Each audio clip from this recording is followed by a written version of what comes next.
இன்னொன்னு சொன்னீங்க. முக்கியமா 1 வருஷத்துக்கு முன்னாலே எதுக்கு? அப்படின்னு ஒண்ணு சொன்னீங்க. 2வது ஒரே 2 கத்தி இருக்க முடியாது.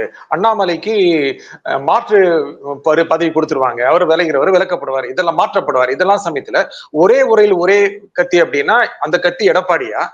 அது ஏன் 1 வருஷத்துக்கு முன்னாலே செய்யணும்? 1 வருஷத்துக்கு முன்னாலே செய்யணும் அப்படின்னா, எடப்பாடியை தான் பாஜக பிரதானப்படுத்த நினைக்கிறதா? ஆல்டர்னேட்டிவ் வச்சிருக்கிறதா? நான் 3 கேள்வி கேட்டேன். அதிமுகவை பொறுத்தவரையிலும் ஒரு உரையில் ஒரு கத்தி. அது நாடோடி மன்னன், 1000ல் ஒருவன், மன்னாதி மன்னன் எம்ஜிஆர் தான். ஜெயலலிதாமா கூட கிடையாதுங்க. இன்னமும் நம்ம எம்ஜிஆர் லெகசியில தான் அதிமுக இயங்கிட்டு இருக்கு. ஏன்னா ஜெயலலிதாமா அவங்க தொகுதியிலே தோத்து போயிருக்காங்க ஒரு தடவை பர்கூர்ல. அவங்கள அப்படி ஈக்குவேட் பண்ண முடியாது.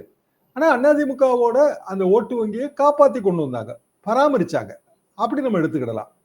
அப்போ அந்த கத்தி அந்த உரை அதுல அமித்ஷா நான் தான் நாடோடி மன்னன், நான் தான் 1000ல் ஒருவன் சொல்ல முடியாது. அப்படி சொன்னா இவன் அடிப்படையில ஏத்துக்க மாட்டாங்க இவங்க.